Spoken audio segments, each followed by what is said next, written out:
नमस्कार, मेरा नाम श्वेता गोस्वामी है और इस चैनल पर मैं क्लास 12 के सब्जेक्ट आईपी इन्फॉर्मेटिक्स प्रैक्टिसेस के ऑलमोस्ट सभी टॉपिक्स कवर करूंगी। और ये सारे टॉपिक्स टेक्निकल टॉपिक्स हैं, तो जो भी बीकॉम बीएससी या बीई के स्टूडेंट्स हैं जो सीएसआईटी के, वो भी इन टॉपिक्स से काफी हेल्प ले सकते हैं। अगर क्लास 12 की बात करें तो 4 यूनिट में सिलेबस डिवाइडेड है, जिसमें से फर्स्ट यूनिट है हमारी नेटवर्किंग। ठीक है ना। तो अभी स्टार्टिंग में हम जितने भी टॉपिक्स कवर करेंगे वो सारे नेटवर्किंग बेस्ड रहेंगे। तो आज हमारा जो फर्स्ट टॉपिक है वो है network switching techniques. Network switching techniques समझने के पहले हमें समझना होगा कि नेटवर्क क्या होता है और स्विचिंग क्या होती है। तो सबसे पहले मैं आपको बता देती हूँ नेटवर्क क्या है। नेटवर्क को हम कंप्यूटर नेटवर्क भी बोल सकते हैं, मैं शॉर्ट में लिख देती हूँ CN, या इसको नेटवर्किंग भी बोल सकते हैं। तो कंप्यूटर नेटवर्क, नेटवर्किंग या नेटवर्क, तीनों चीज एक ही है। जब बहुत सारे सिस्टम आपस में एक दूसरे से कनेक्टेड हों और एक दूसरे को अपनी इंफॉर्मेशन या डाटा बोल सकते हैं शेयर कर रहे हो, तो ये जो डेटा शेयरिंग है ये किसके थ्रू हो पा रही है? कंप्यूटर नेटवर्क के थ्रू। अगर हम डेफिनेशन बोलें तो हो जाएगी computer network is a group of computer system connected together for the purpose of sharing data. एक दूसरे को अपना डाटा शेयर कर रहे हैं, किसके थ्रू? नेटवर्क के थ्रू। तो ये तो हो गया कंप्यूटर नेटवर्क। अब बात करें स्विचिंग की, तो स्विचिंग बोला जाए, अगर स्विच की बात करें तो स्विच होता है एक आपका कनेक्टिविटी डिवाइस। अगर मैं बोलूं कि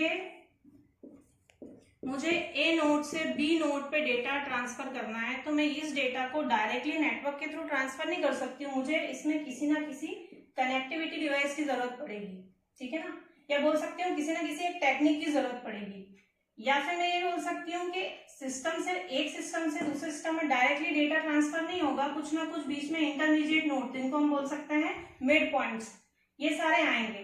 तो जब मैं एक सिस्टम से दूसरे सिस्टम पे, या आप बोल सकते हो एक सिस्टम से एक नोड पे डेटा भेज रही हूँ, वहां से किसी अनदर नोड पे डेटा जा रहा है, और वहां से फिर डेस्टिनेशन पॉइंट, आपका मतलब रिसीवर, जहां पे आपको डेटा को भेजना है वहां पे जा रहा है। तो मैं क्या कर रही हूँ यहाँ पे, यहाँ से मैंने डेटा भेजा तो डेटा स्विच हुआ, यहाँ पे गया, वहां से डेटा नेक्स्ट पॉइंट पे स्विच हुआ, तो ये क्या हो रहा है? स्विचिंग। ठीक है ना। एक सिस्टम से दूसरे सिस्टम पे डेटा स्विच हो रहा है, तो इसी को हम बोलते हैं स्विचिंग। अब बात करें हम नेटवर्क स्विचिंग टेक्निक्स की, जो हमारा मेन टॉपिक है आज का, वो देखेंगे हम।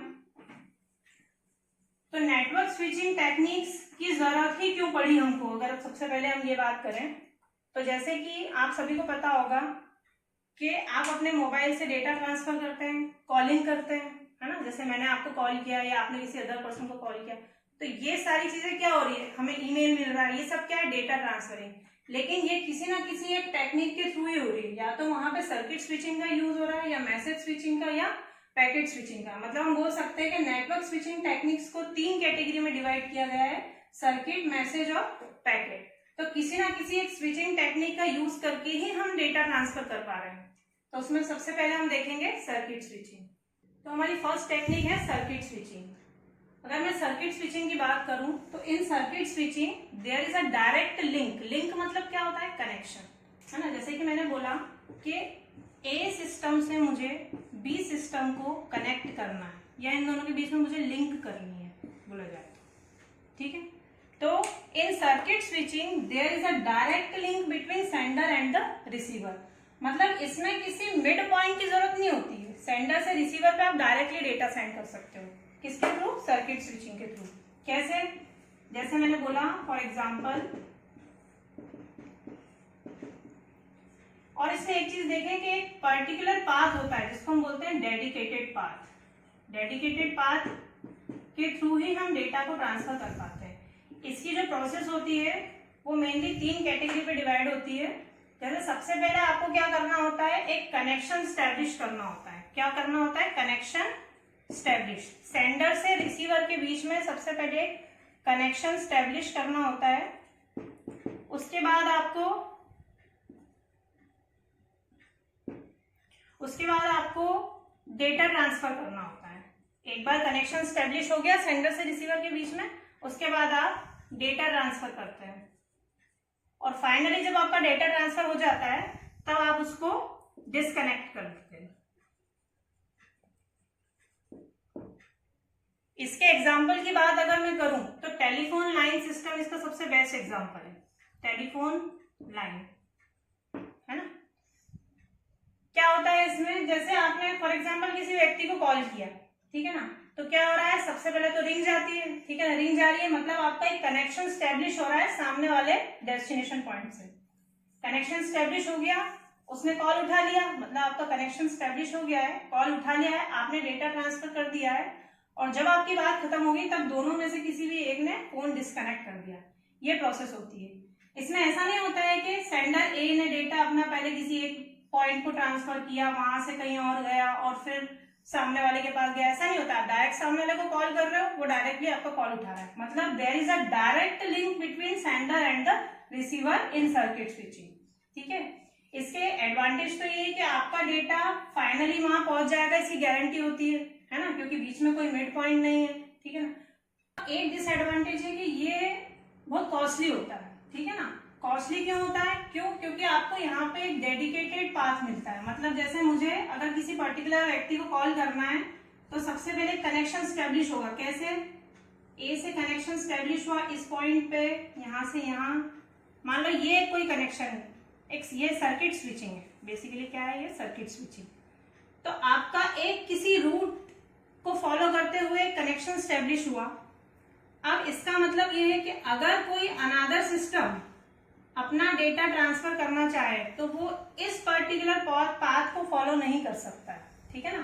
क्यों, क्योंकि ये रिजर्व पाथ है। रिजर्व पाथ मतलब ए सिस्टम ने बी सिस्टम से जब कनेक्शन स्टैब्लिश किया तो एक सर्किट स्विचिंग में दो सिस्टम के बीच में जब कम्युनिकेशन होता है तब उनको एक पर्टिकुलर पाथ अलॉट किया जाता है, मतलब एक जब वो कनेक्शन स्टैब्लिश करते हैं तो उनका एक डेडिकेटेड पाथ बन जाता है जिसको कोई और दूसरा सिस्टम रूट को फॉलो करके अपने डेटा ट्रांसफर नहीं कर पाता। तो हम इसको क्या बोल सकते हैं, एक रिजर्व पाथ है। इसलिए ये थोड़ा कॉस्टली पड़ता है। इसलिए आपने देखा होगा कि पहले जो लैंडलाइन फोन चलते थे वो इतने महंगे थे, कॉल्स पहले बहुत महंगे हुआ करते थे, ठीक है।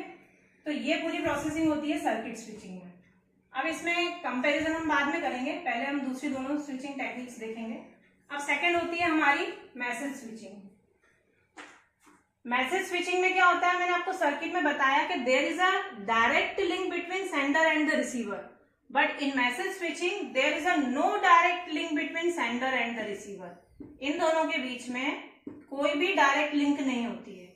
अब अगर डायरेक्ट लिंक नहीं है तो फिर इनकी डेटा ट्रांसफरिंग कैसे हो रही है, तो इसमें इन दोनों के मिड में इंटरमीडिएट नोड्स होते हैं, मतलब जिसको हम बोल सकते हैं सेंट्रल नोड्स, या ये बोल सकते हैं कि सेंडर से रिसीवर के बीच में मल्टीपल नोड्स होते हैं जो डेस्टिनेशन तक डेटा पहुंचाने में हेल्प करते हैं, ठीक है ना। तो अगर मैं बोलूं कि सेंडर से रिसीवर पे मुझे डेटा ट्रांसफर करना है मैसेज स्विचिंग के थ्रू, तो मुझे बीच में स्विचिंग ऑफिसेस का यूज करना पड़ेगा, मतलब बीच में स्विचिंग ऑफिसेस होंगे। अब मान लीजिए मैंने ए डेटा भेजा सेंडर के थ्रू, तो वो ए डेटा पूरा सबसे पहले जाएगा किसके पास, फर्स्ट स्विचिंग ऑफिस के पास। वहां से वो डेटा जाएगा अनदर स्विचिंग ऑफिस के पास, और वहां से फाइनली डेटा जाएगा डेस्टिनेशन। मतलब ये तो मैंने 4 पॉइंट्स बना दी, जरूरी नहीं कि ये चारों को फॉलो करते हुए जाए। इसने अपना एक रूट बनाया, मान लो इसके थ्रू जाना है या इसके थ्रू जाना है, कहीं भी जाना है, पर सेंडर अपना पूरा डेटा ट्रांसफर करेगा पहले फर्स्ट स्विचिंग ऑफिस को, वहां से अनदर स्विचिंग ऑफिस, और फाइनली डेस्टिनेशन पे आपका डेटा जाएगा। लेकिन ये इतना इजी नहीं होता है। सेंडर ने जब फर्स्ट नोड पे आपका डेटा सेंड किया है, तब फर्स्ट नोड पहले पूरा डेटा स्टोर करता है। क्यों, क्योंकि मैसेज स्विचिंग जो टेक्निक फॉलो करती है उसका नाम है store and forward technique. Store and forward technique मतलब पहले ए ने जब डेटा भेजा तो फर्स्ट नोड ने पहले पूरा डेटा स्टोर किया, फिर देखा कि नेक्स्ट वाला जो नोड है क्या वो अवेलेबल है डेटा को रिसीव करने के लिए, क्योंकि हो सकता है उसकी आगे कोई प्रोसेसिंग चल रही हो तो उसके पास अभी उतनी मेमोरी नहीं है, पर देख लेता है वो कि हाँ अगर ये फ्री है तो वो अपना डेटा नेक्स्ट नोड को ट्रांसफर करता है। और ऐसे स्टोर और फॉरवर्ड टेक्निक का यूज करके डेटा डेस्टिनेशन पॉइंट पे जाता है। इसका हम बोल सकते हैं सबसे बेस्ट एग्जांपल है ईमेल सिस्टम, ठीक है। पर इसका एक ड्रॉबैक भी है। ड्रॉबैक ये है कि ईमेल सिस्टम में आपने देखा होगा कि जब हम किसी व्यक्ति को मेल भेजते हैं तो ऐसा नहीं होता कि डायरेक्टली मेल चला गया, ठीक है ना, कुछ टाइम लगता है। क्यों टाइम लग रहा है, क्योंकि ये कौन सी टेक्निक फॉलो कर रहा है, स्टोर एंड फॉरवर्ड, ठीक है ना। उतना टाइम लेगा, वो डेटा को स्टोर करेगा, अगला वाला नोड अवेलेबल है कि नहीं, वो सारी चीज पूरी प्रोसीजर फॉलो होगा और फिर आपका डेटा सेंड होगा, ठीक है ना। पर फिर इस टेक्निक को हमने यूज क्यों किया, तो ये सबसे बेस्ट टेक्निक है किस चीज के लिए, कि आप जो डेटा भेज रहे हो उसके बीच में जो भी ट्रैफिक हो रहा है, मतलब जैसे आप मान लो कि कई बार ऐसा होता है कि आप अपना डेटा भेज रहे हो, लेकिन अगर स्टोर और फॉरवर्ड टेक्निक का यूज नहीं हो रहा है, तो उस कंडीशन में सामने वाला के पास इनफ मेमोरी है ही नहीं, लेकिन वो फिर भी डेटा सेंड किए जा रहा है, तो सेंडर से रिसीवर पे डेटा भेज रहे हैं, तो उस कंडीशन में क्या हो रहा है कि हमारा जो नेटवर्क ट्रैफिक है वो रिड्यूस हो रहा है। क्यों? क्योंकि ये अगर अपना डेटा नेक्स्ट नोड पे तब भेजेगा जब नेक्स्ट नोड अवेलेबल होगा उसका डेटा रिसीव करने। तो इस वजह से क्या होगा, आपका ट्रैफिक रिड्यूस होगा, नेटवर्क जो है आपका नेटवर्क ट्रैफिक वो रिड्यूस हो जाएगा। तो इसलिए ये टेक्निक अगर ईमेल सिस्टम की बात की जाए तो उसके लिए बेस्ट है, टेलीफोन लाइन की बात की जाए तो सर्किट स्विचिंग बेस्ट है। ठीक है, ये थी हमारी मैसेज स्विचिंग। और नेक्स्ट हम देखेंगे पैकेट स्विचिंग। जैसा कि इसके नाम से ही समझ में आ रहा है पैकेट। अब आपने सर्किट में देखा कि there is a direct link between sender and the receiver, और मैसेज में देखा there is a no direct link between sender and the receiver, और आप स्विचिंग ऑफिस का यूज करके डेटा ट्रांसफर कर रहे हो। बट इन दोनों टेक्निक्स में क्या हो रहा है, आपका जो मैसेज है या आपका जो डेटा है वो एक ही रूट फॉलो कर रहा है। सबसे पहली चीज तो, अब जैसे आप मैसेज में कंफ्यूज मत होना, एक रूट कैसे फॉलो कर रहा है। मान लो आपने ए डेटा भेजा है, तो ए डेटा उसने पहले अपना कोई सा एक रूट बनाया है ना, भले वो ये वाला रूट फॉलो नहीं कर रहा है तो वो ये वाला रूट फॉलो करेगा, कोई भी एक ही रूट फॉलो कर रहा है, ठीक है ना, एक मैसेज के लिए। बट पैकेट में क्या होता है, आपका जो बड़ा मैसेज है, मान लो आपका इतना बड़ा मैसेज है ABCD, ये डायरेक्टली सेंड नहीं होता है। अगर मुझे सेंडर से रिसीवर पे पैकेट स्विचिंग का यूज करके डेटा ट्रांसफर करना है तो मैं मैसेज को इस बंच के फॉर्म में नहीं भेज सकती हूँ। मुझे यहाँ पे जो टेक्निक फॉलो करना पड़ेगी वो रहेगी मेरी, यहाँ पे जो मैं टेक्निक यूज करूंगी वो होगी पैकेट स्विचिंग। ठीक है, तो देखो सबसे पहले पैकेट स्विचिंग में क्या होता है, बड़े मैसेज को छोटे छोटे पैकेट्स के फॉर्म में डिवाइड किया जाता है। जैसे कि अगर ABCD मैसेज है तो उसको मैंने छोटे छोटे पैकेट्स के फॉर्म में डिवाइड कर दिया, है ना। तो पैकेट स्विचिंग क्या करती है, बड़े मैसेज को छोटे छोटे पैकेट्स के फॉर्म में डिवाइड करती है, और फिर each and every packet independently travel करता है। मान लो कि A पैकेट हमारा इस रूट को फॉलो कर रहा है तो B पैकेट हमारा इस रूट को फॉलो करेगा, या उसी को भी कर सकता है, ऐसा नहीं है, और C पैकेट हमारा किसी और रूट को फॉलो कर रहा है। मतलब हर एक पैकेट इंडिपेंडेंटली ट्रेवल करता है और इस तरीके से वो डेस्टिनेशन पॉइंट पे पहुंचता है। अब इसमें एक चीज और रहती है कि हर एक पैकेट के पास 3 चीजें होती हैं। क्या? एक तो उसका सोर्स एड्रेस, मतलब कहाँ से वो निकल रहा है, और उसका डेस्टिनेशन पॉइंट, ठीक है ना, कहाँ पे उसको जाना है, इन दोनों के एड्रेस होते हैं। और साथ ही साथ उसके पास अपना एक सिंक्रोनाइज नंबर भी होता है। मान लो जैसे इसका नंबर 1 है या 2 है या 3, 4, ठीक है ना। ये सिंक्रोनाइज नंबर की जरूरत क्यों है? इसलिए क्योंकि जब डेस्टिनेशन पे पहुंचेंगे तो इनके पहुंचने का टाइम अलग अलग हो सकता है। मान लो पहले 2 नंबर पहुंच जाए, फिर 3 पहुंच जाए, ठीक है ना। तो जब उनको एक बंच के फॉर्म में, क्योंकि निकला था जब एक बंच के फॉर्म में था, तो जब रिसीवर के पास पहुंचेगा, मतलब जिस भी यूजर को आपको डेटा देना है उसके पास तो हमको वही मैसेज चाहिए, ठीक है ना। भले बीच में उसने टेक्निक कुछ भी फॉलो की हो, लेकिन मैसेज तो पूरा चाहिए। तो रिसीवर का ये काम होता है कि इनकी सिंक्रोनिसिटीज के हिसाब से वो उस मैसेज को रीअरेंज, मतलब पूरा अरेंज करके दे वापस ओरिजिनल मैसेज के फॉर्म में। जिस फॉर्म में सेंडर ने मैसेज सेंड किया था, रिसीवर का काम है कि उस मैसेज को उसी फॉर्मेट में वो यूजर को दे, ठीक है ना। तो ये टेक्निक फॉलो होती है पैकेट स्विचिंग में, ठीक है। इसमें एक इसका जो मेन एडवांटेज है वो तो ये है कि ये कॉस्ट इफेक्टिव है। कॉस्ट इफेक्टिव मतलब इसमें उतना ज्यादा खर्च नहीं होता है। क्यों? क्योंकि डिफरेंट रूट्स फॉलो हो रहे हैं। इसमें क्या हो रहा था, एक डेडिकेटेड पाथ था, ठीक है ना, उस कारण क्या रिजर्व एरिया था। जहां पर रिजर्व की बात आ जाएगी तो वहां पर आपको पता है कि कॉस्टली हो गई, ठीक है ना। यहाँ पे एक ही डिफरेंट सिस्टम भी, मान लो अगर मैंने बोला कि बी को भी डेटा भेजना है, तो ए अपना डेटा अगर इस वाले रूट से ए पैकेट भेज रहा है तो ये अपना बी पैकेट भी इसी रूट से भेज सकता है, ठीक है ना। मतलब डिफरेंट सिस्टम भी सेम रूट फॉलो करके अपना डेटा भेज सकते हैं, लेकिन यहाँ पे ऐसा नहीं है।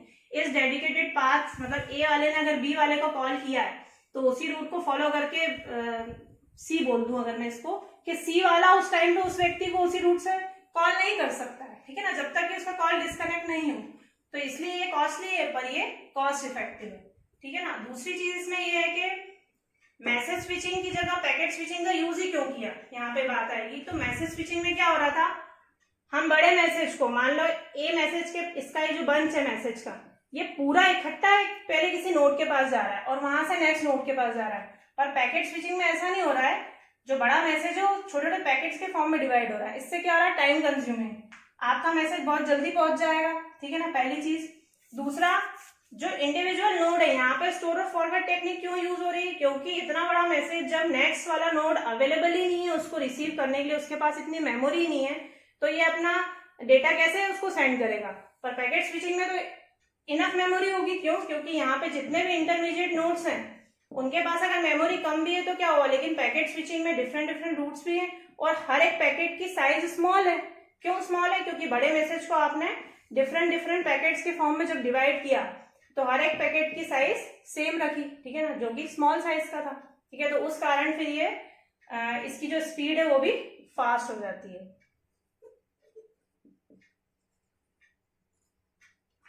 ठीक है। तो आज हमने जो टॉपिक देखा हमारा नेटवर्क स्विचिंग टेक्निक्स, जिसमें हमने सर्किट, मैसेज और पैकेट स्विचिंग देखी। अब नेक्स्ट वीडियो में हम हमारे नेटवर्किंग के नेक्स्ट जो टॉपिक्स हैं वो कवर करेंगे।